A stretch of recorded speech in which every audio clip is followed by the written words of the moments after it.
మీకు తెలుసా, ఒక ప్యాన్లో నూనె వేసి నూనె వేడైన తర్వాత ఆవాలు, జీలకర్ర, ఉప్పు, పసుపు, ఉడికించి మ్యాష్ చేసుకున్న బంగాళాదుంపలు, పచ్చిమిర్చి మరియు కొత్తిమీర వేసి దీనిని సన్న సన్న ఉండలు చేసి పక్కన ఉంచుకోవాలి. ఇప్పుడు ఒక బౌల్లో శనగపిండి, ఉప్పు, కారం పొడి మరియు వాము వేసి నీళ్లను కొద్దిగా యాడ్ చేస్తూ ఒక బ్యాటర్ని తయారు చేసి పక్కన ఉంచుకోవాలి.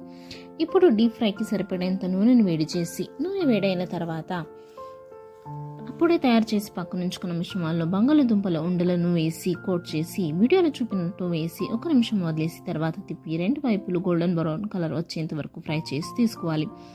ఇప్పుడు గ్రీన్ చట్నీ కోసం కొత్తిమీర, పచ్చిమిర్చి, అల్లం వెల్లుల్లి మరియు ఉప్పు వేసి మిక్సీ పట్టుకుని పావు పన్నీ తీసుకుని స్లైస్ చేసి ఒకవైపు గ్రీన్ చట్నీ మరోవైపు రెడ్ చట్నీ వేసి మధ్యలో ఆలు బోడాని పెట్టి ఒక పచ్చిమిర్చిని పెడితే అంతే, వడాపావ్ రెడీ.